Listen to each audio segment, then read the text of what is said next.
Vandaag hebben wij op bezoek Roberto Prado, korpschef van het Korps Politie Suriname. En met de KC gaan we praten over enkele zaken rakende het korps. Want je ziet aquí criminaliteit in kring, veiligheidsgevoel nemen af. Dus om zijn KC komen naar studio voor taknanging en voor die samenleving informatie. Va samen naar een manschappen of pak golf voor ook drie cijfers en kondre aan. KC, goedemorgen en welkom bij ons in Matentaki. Goedemorgen, meneer. Ja. Goedemorgen, kijkers. Hoe bent luisteraars. u wakker geworden? Prima. Fris en fruitig moet ik zeggen. Ja, is bijkans een jaar hè, dat u hier was hier in ja, bij ons in of langer dan Matentaki. een jaar zelf. 2019 ergens dacht ik, no? Voor het laatst. Oké, 2020 was COVID, dus ja. ja. Maar we zijn blij dat u vandaag hier bij ons bent Ja. om de samenleving te informeren over uw aanpak. De lijn gaan we ook openstellen, dus als u een vraag heeft voor korpschef Roberto Prado, dan kunt u dat doen. Het nummer is al op het scherm, dus u kunt bellen en u kan actie kasi vraag sa iwang actie. Kasi, de boy, Komoro Ogrino no de, een veiligheidsgevoel nemen af. En vorige week heb ik gesproken met minister Amoxi van Justitie en Politie. Hij heeft aangegeven dat u een plan van aanpak heeft om ervoor te zorgen dat het veiligheidsgevoel weer toeneemt bij de bevolking. Wat kunt u ons geven aan informatie over het plan van aanpak? Zo, volgens mij gaan we over Masara Hiwat. Corrigeer ik toch wel even. Oké. Dat de criminaliteit stijgt. De afgelopen 2 jaar wist je dat je juist allemaal het dal. En natuurlijk, de samenleving naar een boskopu naar cijfers. Klopt. If me tron slachtoffer voor een inbraak of een beroof en dan ben ik jaren dat ik aan het dalen. Ik ben beroofd geworden, er is in mijn huis ingebroken, Sasko toe edo. Dus dat we begrijpen helemaal. Alle inbraak, alle beroepen zijn vinden plaats, alle chiri zijn chiri, nou want toen ze voeren. En natuurlijk aan de zaak die skoto, dat we lukken, van we pak de zaak dus aan. Dus dat nou wang. Daarom, je met tak abra criminaliteit bestrijden, met tak abra beheersing. Nou, dat me bedoelt dat me, zoals we het in Nederland zeggen, ik ben er bovenop. Lukusa EPSA en controle de situatie. Dat we tak abra criminaliteitsbeheersing, dat we tak abra een pakket van maatregelen eigenlijk je moet straf. Voor kan creëren een situatie die acceptabel is de samenleving. De samenleving heeft hier en zelf suiti. Natuurlijk ook aan beginnen aan de basalwang, sa usap voeding, om mij jarig bij volgens mij school toe serven, zijn leksurveillance, zeer belangrijk. Dus maar als je school toe, dus maar even en zelf suiti. Ja. Ano allemaal natuurlijk. Ja, zeker. De ogriman, de maar nou asap naar school toe. Helemaal. Dus Teobogo in bepaalde buurten, te tak abra school toe, de maar en mekchuri, de maar wakago, de maar nou asap naks. En itra buurten juist, de man breed te tak abra school toe. Dus, maar dat is in elke samenleving heb je dat. Belangrijk, nataki, if aba surveillance dat na wang, dat na preventief pisi, zoveel als mogelijk voor voorkom dat asanipsa. Dat je een repressief pisi, dat na te asanipsa ba, dat is goed to in beeld. Zou we merken de afgelopen pisting, a daling, no consumer, a surveillance de strak, de inlichtingendienst wordt nu meer dan ooit ingezet. En liefst vooraf was het zo dat de concentratie meer was achteraf te kijken wie verantwoordelijk is voor een bepaald strafbaar feit. Nu is het juist vooraf werken. En if uluku afas van de zaak er los op, en je naar man van pers, men iemand dat je volgt alle dat soort bericht dat ook toe. Dat na boos na school toe hoor man no da. Ja. O me ma hoor tak no da ben na presi in de straf oso. Es de met tak na wantra journalist ook toe atak da bouw moro straf oso. Met me neem ik kwalijk dat je takasan dat man. Ja. Me denk op ook voor lucky do be. Ja, ja. Tak uno bouw score moro bouw so straf oso. Me denk dat je a overheid moest gos doluku. Va overheid kan mek moro money vrij ki a jeugd. Zodat we voorkomen dat maar ego in criminaliteit. Omdat de allemaal de in bada eigenlijk als een porik bijna. Ja. En dat je verplicht voelt als money tapa manu. Dan moet je beter ilas aan money. Leg van de bakkerij takken aan de voorkant. Maar goed, dat na toevoeging sani samen takken. Een safe city project. Nou, gevaarlijk boom project. In het begin. Een project dat best uit op zo'n weerstand. Maar dat je kiest het maar niet begrijpt sani. Maar door heel wat sessies en een goede communicatie op gang te hebben gebracht, hebben we ervoor kunnen zorgen dat we mensen over de streep hebben kunnen trekken. Waar de maar kan komen naar UNO. En je ziet hier naar die, dat mede dankzij Safe City, om een feit er los op. Of nou een verkeersongeval, een aanrijding, een beroving, inbraak, noem maar op.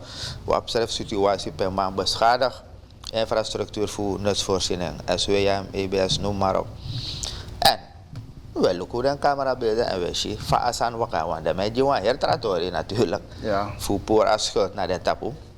Maar goed, dus nu elkaar toevoegen aan die surveillance Ja. en Inlichtingen. inlichtingen, 100%. In plaats van achteraf nu zoveel als mogelijk vooraf. De mensen zoeken naar de kwaiman. En in een aantal gevallen de mensen afwezig zijn. De boys die van plan toe aan zijn. En in sommige gevallen we ook toe per maand doen dat. Er zijn verschillende mogelijkheden om die mannen op andere gedachten te brengen. Maar goed, de strategie dat men nog die prijs ja zo. Wat trasani na ook toe en zou aan doen na voor brokken na opleiding. Ja. A opleiding leg van u abama no daarna. Volgens mij kon als goed toe schrijven, maar eigenlijk als schrijf fasie. Ja. Maar toen chim sani ken je wel. Bij iemand op mondeling, nou wat is schriftelijk, maar dat zijn echt kleine dingen. Maar eigenlijk het fundament, het kern van sani nooit nog change. Dus drapen hoe een change komt. Voor leima op morgen tot specialist, sabiman. En een all-round school toe. Dat je gewoon jari, dat bakken jari, dat eigenlijk je kan gaan alles zien. Una wana zijn dat morgen. Vanaf de opleiding we beginnen regio. Dus En vanaf we je kon inzien dan, if you geeft Wat je aan dat gericht eigenlijk, nee, dus oké, eerste fase niet zozeer. ja. Dat orde wat specialisme wel, maar dat orde die allemaal. En dat naar tot surveillant. Dus dat want ik die shaman opgeleid tot surveillant, amasap alles aan voor surveillance. Want bovenvoors maar Erika kan dat surveillance na rijloon toe gewoon of wakaloon toe. Maar eigenlijk bijna dat kan nemen de man kwalijk, maar ze het niet echt hebben geleerd. Ja. Toch? Maar ze ook doen ook, met elkaar aan trouwen echt te sabi. Dat is sap van im surveiller, sap tap sa im let op. En dat oude zowel tap een bicycle, brom, waka, plus naar wagi. Ja, Kasi, we hebben een beller.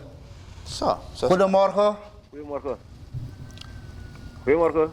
Ja, goedemorgen. Ik heb een vraag voor de... Even, mag ik wat meer geluid alstublieft? Ja, ik heb een vraagje voor de korpschef. Hoort u me? Ja. Ik woon aan de verlengde Ganisenspad. Toch? Er zijn heel veel, ik heb koeien hier. Maar er worden elke avond koeien gestolen. Ik zie nooit of zelden politiewagens patrouilleren tijdens lockdown. Ik weet niet als het precies, als die wagens zijn op quota. Meneer, kunt u even aanhouden? Kunt u even aanhouden met uw vraag alstublieft? Ja.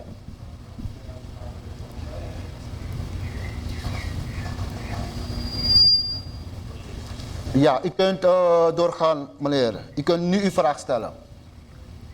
Ik zeg, ik woon aan de verlengde van Ganisenspad. Er zijn elke avond dat we hier dezelfde politiewagens patrouilleren. Maar het is niet lockdown. Ja, en wat is uw vraag precies? Maar she's code erop het.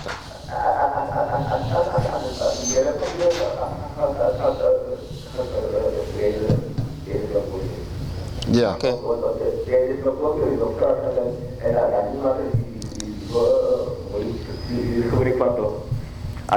Als de politiewagen zou patrouilleren, misschien zou het minder zijn toch?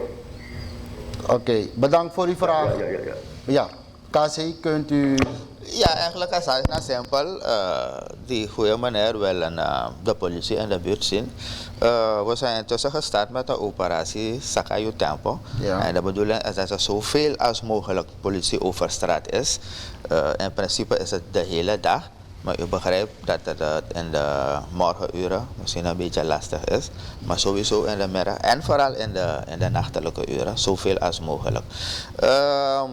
Bepaalde zaken, logistieke zaken spelen ons wel parten.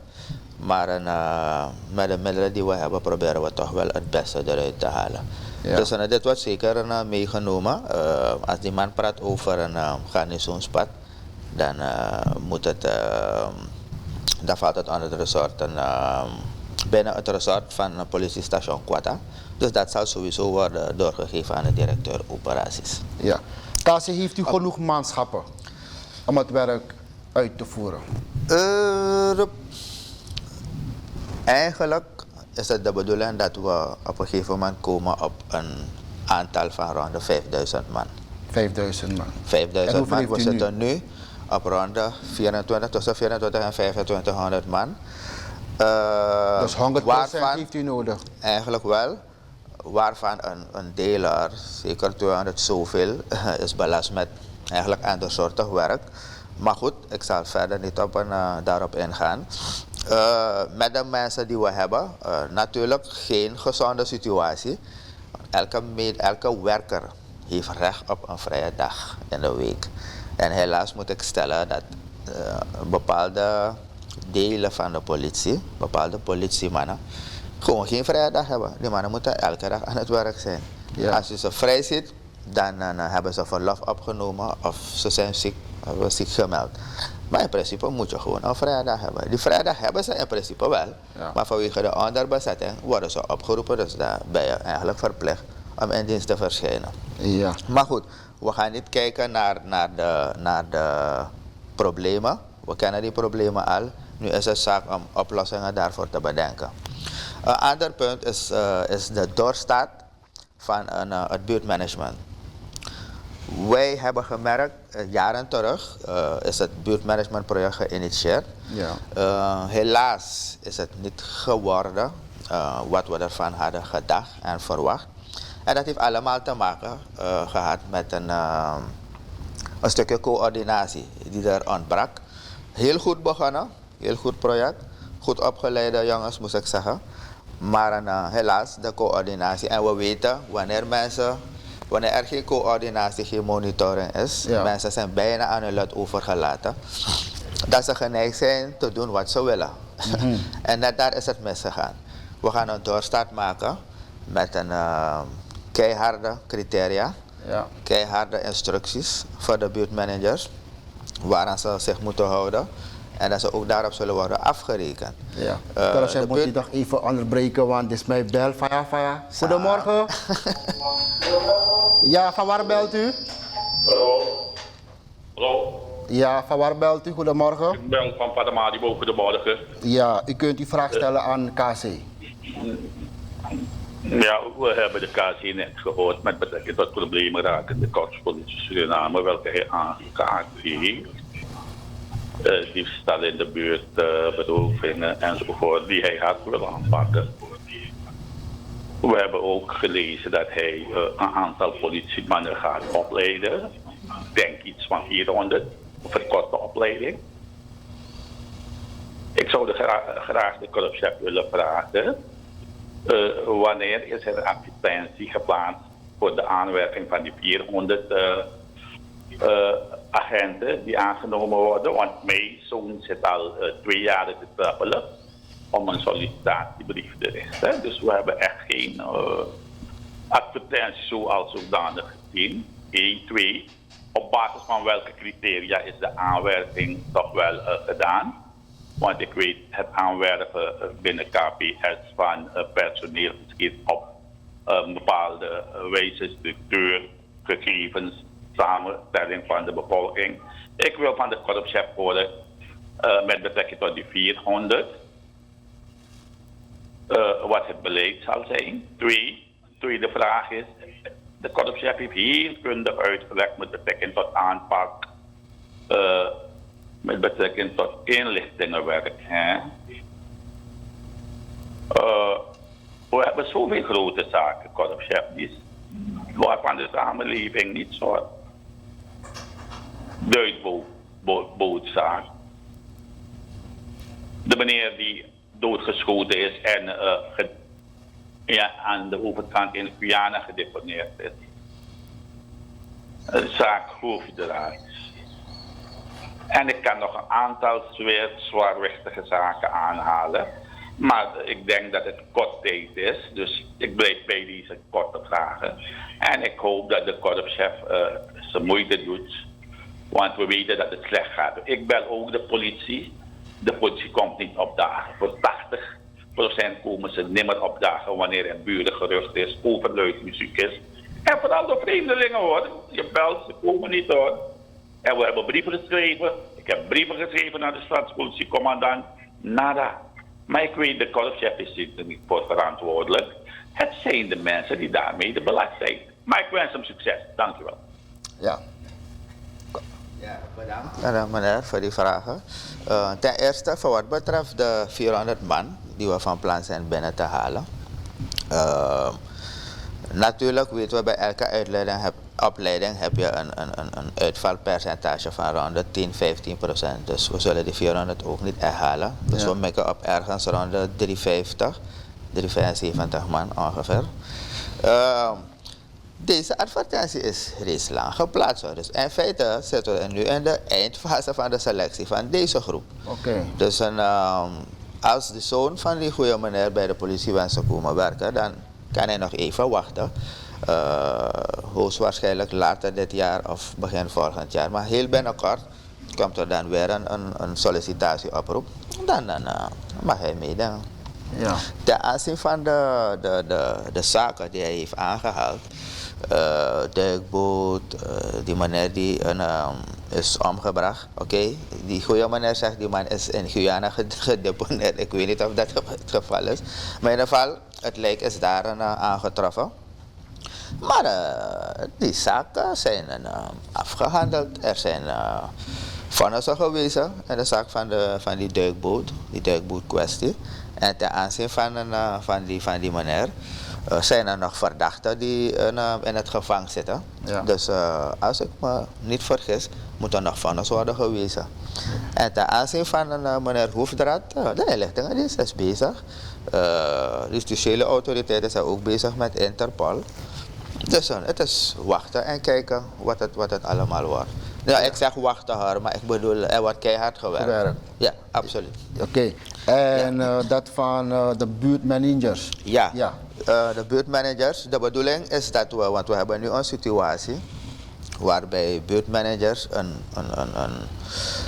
toch grotere soort moeten controleren. En we willen eigenlijk naar een situatie waarbij ze een resort krijgen dat behapbaar is. Ja. Klein aantal inwoners. We rekenen op max 2000 inwoners per zeg maar, verzorgingsgebied voor die buurtmanager. Met de bedoeling dat hij alle ins en outs van het gebied dat hij onder zijn beheer heeft, moet kennen. En dat Daarmee contact... bedoelen we, iedereen in de buurt moet je gaan kennen. Daarom willen we het zo klein mogelijk houden. Je moet gewoon iedereen kennen. Ja. Sumana den Kwaima, Sumana den Boeman, op wie zou je kunnen rekenen om eventueel informatie. Noem maar op. En dat is één fase. Straks hoor, wat we gaan doen met een coördinatie. Want als dat er niet is, dan vervallen we weer in die oude situatie. Ja. Een ander punt is ook een tiplijn die we willen gaan introduceren. Eigenlijk niet introduceren, we hadden het al. Ja, klopt. Maar nu willen we de zaak gaan professionaliseren. Het wordt een geavanceerde tiplijn. Waarbij mensen kunnen inbellen. En natuurlijk zullen wat processen daarbinnen plaatsvinden. Eigenlijk zou dit project al zeker een jaar op en running zijn. Maar vanwege, hoe zou ik het moeten zeggen? We konden niet eens worden met de leverancier van de apparatuur. Ja. Want we zouden na de betaling voor de apparatuur zelf, zouden we nog 30.000 maandelijks moeten neertellen. En we konden maar niet eruit komen waarvoor. Maar goed, dus dat is even spaak gelopen. Maar we zijn intussen met iemand anders aan het onderhandelen. Met de bedoeling om dit jaar nog, op halverwege dit jaar, om dit project op en running te krijgen. De bedoeling is dat wanneer mensen een tip hebben gegeven en die tip heeft geleid tot dat die mensen daarvoor zullen worden beloond. Eigenlijk geen nieuwigheid hoor. Het gebeurt al jaren, ook nu gebeurt het. Denk aan de afgelopen bijna een jaar tijd hebben we zeker 3, 4 tips gehad. Belangrijke tips die hebben geleid tot de aanhouding van verdachten in moordzaken. Ja. En die mensen zijn beloond geworden. Dit allemaal kunnen wij doen. En natuurlijk zal men zich afvragen van ja, van waar gaan jullie maar dat geld komen? Bij mijn aantreden heb ik gezegd dat ik zoveel als mogelijk bedrijfsmatig bezig wil zijn. KPS is geen bedrijf. Ja. En ik hoor zo nu en dan de kritieken. Maar als je veiligheid wil garanderen, heb je geld nodig. Ja. Allerlei mooie verhalen en boekjes, kennis van mensen slaat nergens op. If you have money, you can forget it. Je hebt keihard geld nodig. Ja. We hebben gemerkt toen op een gegeven moment een leverancier, die leverancier was gestopt met brandstofleveranties aan de politie onder andere. Vanwege het feit dat wij deels zelfvoorzienend zijn en daarmee ook de overheid helpen, hebben we kunnen bijspringen. Ja. De samenleving heeft niets gemerkt. Ja. Ze hebben die berichten wel vernomen, maar ze hebben in principe niets gemerkt. Omdat wij gelijk, net als wanneer stroom uitvalt, we hebben een generator indirect. Ja. En 3 dagen heeft ons 60.000 SRD gekost hoor meneer. Dus om te zien dat je heel veel geld nodig hebt als je veiligheid wil garanderen. Maar we kijken niet naar problemen, we kijken niet naar belemmeringen, we gaan voor mogelijkheden. En die mogelijkheden zijn er. En de bedoeling is dat wij dan van die mogelijkheden gebruik gaan maken, zodat de samenleving het gevoel van veiligheid. Er is niet zo lang terug, is vanwege de minister, is er eigenlijk kan je zeggen een doorstart van een buurtveiligheid, dacht ik. Ja. Hou me ten goede. Ja. Maar het is begonnen in het uitgaanscentrum. Als Ja, je gaat naar een bepaalde veiligheidszone. landen, een veiligheidszone, Ja. juist. Hebben we in het verleden ook gedaan, waarbij de interventie-eenheden, uitgaanscentrum, je hebt honderden mensen daar in het weekend. Honderden mensen, als je al die plaatsen, bij honderden mensen. Die mensen gaan voor vertier en zelf gun ik ze dat vertier. Er is nog En- iemand aan de lijn, korpschef. Oké. Goedemorgen, welkom. Ja, goedemorgen. Ik heb een vraag voor de korpschef. Ja. Eigenlijk meer een opmerking. Dat de politie een hele belangrijke rol zou kunnen spelen in het COVID-gebeuren. Want er zijn feestjes, precies bij mij hier in de buurt, waar de straat is vol met auto's. Er wonen Mag een ik u heleboel vragen politieagenten in de welke buurt. buurt? Wat zegt u? Mag ik u AUB vragen welke buurt? In de buurt van Casabaolo, precies achter politieuitvlucht. En voorin van mij wonen er zoveel politieagenten, maar er is, ik wil niet zeggen elk weekend, maar er is heel vaak een feestje hier in de buurt. Ik heb er geen moeite mee als er een klein feestje is, maar het zijn grote feesten met de hele straat vol auto's. Welke straat? Dus Casabaolo en omgeving zijn er niet op één plek, op meerdere plekken zijn er auto's. En een feestje met een band die het over de hele buurt hoort. Dus ik denk dat als er daar wordt opgetreden, en je ziet zelfs de voorbereiding die men treft voordat het grootfeest begint, dat we dan al uit de COVID-situatie zouden zijn als deze feestjes er niet zouden worden toegestaan. Dat was mijn opmerking. KC, geluidsoverlast. Ja, die mevrouw heeft gelijk. Dat van die feestjes is bekend. Heb ik zelf ook kunnen waarnemen. Is niet altijd zo hoor, dat er niet wordt opgetreden. In enkele gevallen hoor, is er vanwege een of andere autoriteit Ja. is er toestemming verleend. En dan wordt de politie gevraagd om daarbij een... Maar we weten hoe het allemaal aan toe Ja. gaat. Maar we gaan sowieso naar kijken. En ik hoop natuurlijk ook dat de autoriteiten die zich, ja, ik wil niet zeggen lenen voor dit soort situatie, maar dat ze deze opmerking hebben gehoord. En dat ze dat achterwege laten, want het wordt alleen maar moeilijker voor de politie om haar werk te doen. Maar KC tapastrati de mij taki, de ding, politieambtenaren, ik ga naar zo'n feestje, dan de man zei orgalen visa, en ik de boy wat lekkers, ik de boy wat voeding, en dat de boy hoorde zich kalma. Dat na de mij tak tapastrati, van je luka, asan dat KC. Ja, natuurlijk. Want Je de wel mij een soort beschuldigt de boy. ja, maar het is niet iets van nu. Het is niet iets van nu. Maar if je hebt overtuiging, je hebt bewijs. Dan, ik trouw, potap tafra toch, dat ook aan tref maatregel. Maar if je tak gewoon tak de man tek money, maar voor de rest in man sorrow noti.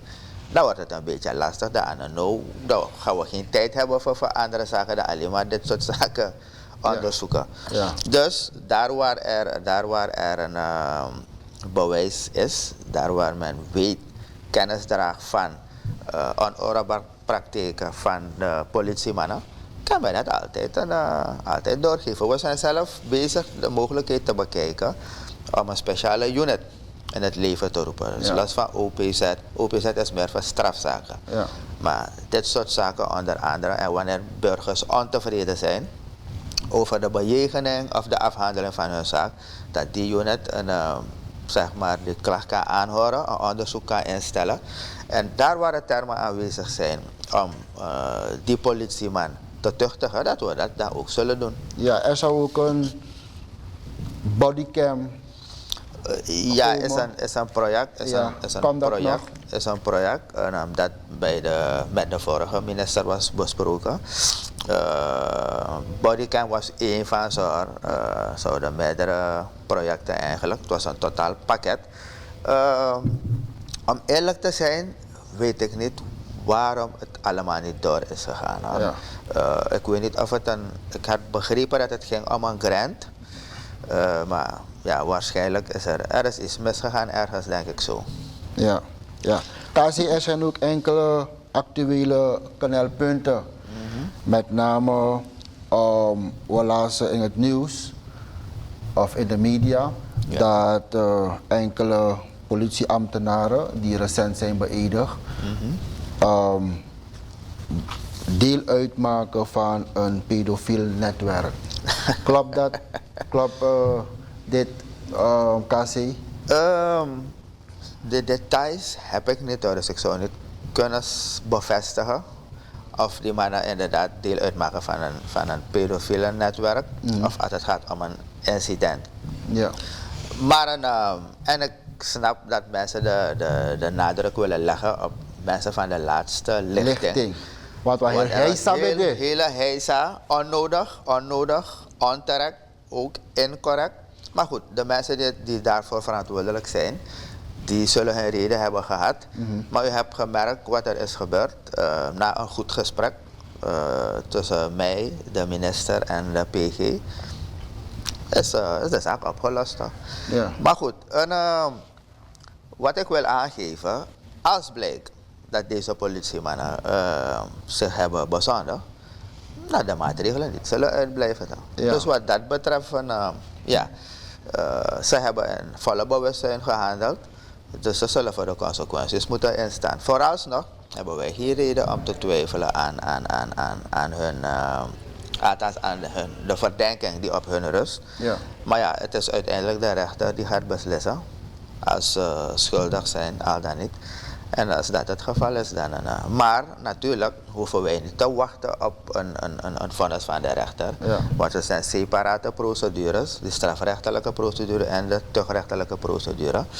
Dus zo gauw we het dossier hebben, zullen we afhankelijk van de resultaten van het onderzoek, zullen we dat proces dan inzetten en kijken wat voor straf het wordt. Het is een zeer ernstige strafbaar feit. Ja. De wet van zedenmisdrijven en als politie is gewoon erop gericht om de minderjarigen te beschermen. Ja. En dan kan het niet zo zijn dat degene die, ik zou niet willen zeggen geroepen is, maar die zich heeft gemeld. Ja toch? Want Ja. je kan vrijwillig naar de politie. Ja, toch? klopt. Die zich heeft gemeld, opgegeven, gevraagd opgeleid te worden met de bedoeling. En je bent nauwelijks, dat is het vooral, nauwelijks beëdigd. Je legt de eed af en dan doe je dit. Dan snapt u dat wij, ja, helaas voor het zwarte zullen moeten gaan. Ja, er is volgens mij nog een beller. Goedemorgen. Ja, goedemorgen. Ja, van waar belt u? Ik spreek met, ja, Ja, van waar belt u? ik bel vanuit Noord, Paramaribo Noord. Ja, u kunt uw vraag stellen aan korpschef. Ja, nou, ik heb meer gewoon een compliment. Dus meer tegen man. Hij doet goed werk, is hij helder, duidelijk en helder. Ik kan het horen en zo. Oké, u krijgt ook een big up vanuit Ja. de samenleving. Ja. Dat was het. Ja. Dank u wel. Maar u heeft geen Dank u. vraag? Kan ik toch jou een vraag? Eigenlijk toch wel, dus als ik hem goed heb verstaan, Ja. zei hij van dus eind van het jaar een opleiding ik weet, of begin van het nieuwjaar. Ja. Nee, halverwege dit. En u wilt ook meedoen om de samenleving te bewaken van oneigenlijke zaken. Hallo? Ja, sowieso. Dus- Als ik die kans krijg. Oké, Ja. Aboom. Ja, Is goed dan. dank u wel, Ja. meneer. Ja, Kasi. Ja, bedankt voor het compliment. Natuurlijk hebben we voor een job gekozen. En van ons wordt niet anders verwacht dan dat we ons ten volle geven voor die job. Ja, dus u heeft 5000 man nodig en nu zit u op 25 man. U moet het 2500 korps, ronden. Ja. u moet eigenlijk 100%. En Eigenlijk u wel, als bent we al dat begonnen zouden met hebben, 400 man. En geleidelijk, streven. ja, Ja, geleidelijk streven. gaat u dat aantal halen. En u heeft ook middelen nodig. Als we praten over de middelen, KC, hoeveel middelen heeft het korps nu nodig om het veiligheidsgevoel te brengen in de samenleving? Zo, dat is moeilijk zo uit het hoofd zeggen. We hebben wel enkele basale zaken die we nodig hebben aan apparatuur. Ik weet niet of het handig is hoor, om dat nu zo te zeggen, zodat de hele samenleving het hoort. Ja. Maar we hebben een paar zaken nodig. Afhankelijk zijn de stappen om te komen tot in het bezit te komen van die apparatuur zijn zeker 1,5 jaar teruggezet. Maar op een of andere reden is het allemaal niet doorgegaan. En op een gegeven moment hebben we het bericht gehad vanuit het ministerie dat we nog wat zaken in orde moeten maken. Zodat we, en met de bedoeling natuurlijk om een hernieuwd verzoek te doen. Maar goed, we doen het met de middelen die we hebben. En zelf, vanuit de organisatie zelf, proberen we het een en ander te doen. Alleen maar dat we de overheid een beetje kunnen ontlasten. Niet eenvoudig. Ja. Zijn zaken die allemaal geld kosten. We praten over duizenden US. Ja. Maar in principe mogen dit soort bedragen geen probleem zijn voor een land. Hè. Als naar Minangayu, like individu, Ja. we kunnen een paar duizend niet ophoesten, maar like Kondre moet je het in principe wel kunnen doen. Maar goed, het traject dat is ingezet zal ons wel in staat stellen. Zeker voor wat betreft bepaalde apparaten, dat we die wel uit onze eigen kas kunnen bekostigen. Ja, Kasi, we gaan afsluiten. Ik bedank u voor uw Ja, tijd alstublieft. en voor uw uitleg. U heeft het zelf gehoord. Het was helder. Ja. Maar u heeft het laatste woord. U kunt kijken in de camera. En u kan tak naar de boy tak. Hey, watch out. Dat was sabi. We koteki. Dat was sabi. En even operatie na sakayo tempo. A bedoeling bij de taki zowel na safe verkeer plus a crime control ubo pak aan. Maar na safe verkeer want op chilo logistiek sanide. Maar de bedoeling is dat je amondisi we rokot op pistool dat is. Dus de bedoeling is saka je tempo in het verkeer. Nog rijdt 80, 90, 100 zomaar if aan de van nodig. En eigenlijk bijna niet de echt van nodig. Maar goed, ten aanzien van crime control, de massa tempo heet op mata. Met de man zorgt dat de man saka den tempo. If de nou saka in schrijven, dat is goed. Hoe saka in je dan? Ja. En de man moet sabi. Want is de one journalist bel me ook toe. En actie tak ja van akang bijna een wiki 3 man school toe zo 3 man of 2 man. Met dat nou een peaceful optreden. If a defa nodig voor school toe gebruik en gong, ama al gebruik a gong. En zolang a de rechtmatig, a de correct, dan a corruptie is snap bagara. Maar me ook toe moppen voor onder zich. Me ook misap sana sana si. Dus te ego om a pistoor dat hij, een stella samenleving gerust. Dat school toen het doesan zomaar uit het hoofd. Alles aan naar volgens boekje, zoveel als mogelijk. En natuurlijk was aan kan Gomez. Was aan kan Gomez. Maar altijd de school toe gebruik en gong waar rapport moest maken. En if twijfelde ten aanzien voor rechtmatigheid voor asutu dat hij, dan was onderzoek en gong. Dat na staat dat na in alle kondre. Maar als samenleving moest sabi dat als aan een beleid dat school toe ook zoet man kiri. Als aan het doen aan omstandigheid. Den boy, dan gaan we deel aan een makkelijk man toe. Nou, maar zij wakker naar gong en maar zij in staat. En gewoon daarmee wakker naar maar de in staat voor gebruik aan gong ook toe. En de man is onzien nou man, if je naar borgo, if je naar school toe, dan doe dat niet. Maar de man sabi dat de man sa u abi, de man dat na op basis voor een wet. En je mag de win suma je wanneer. Win soort fireman je mag de. Te je bent naar school toe, je koro. Ja. Dat na 100%. De man tak Dus de hoe bed kan de dago- rustig? De man tak de bed dago koteki. De bed dat ook kan tegen. Dus hoe de rustig en de samenleving wil ik vragen, let op uw zaken. Hebt u informatie, speelt u die door aan de politie. Let op uw omgeving, vooral mensen als u in het verkeer bent, bepaalde tijdstip. Oké, nu is het lockdown, maar we zien nog steeds dat mensen deelnemen aan het verkeer. Ze worden achtervolgd en ze hebben niet eens door. En ik bedoel, als het gaat om iets van 1 minuut, 2 minuutjes, kan ik me best wel voorstellen. Maar soms over grote afstanden, dan moet je toch wel hebben doorgehad dat een bepaald voertuig achter jou rijdt.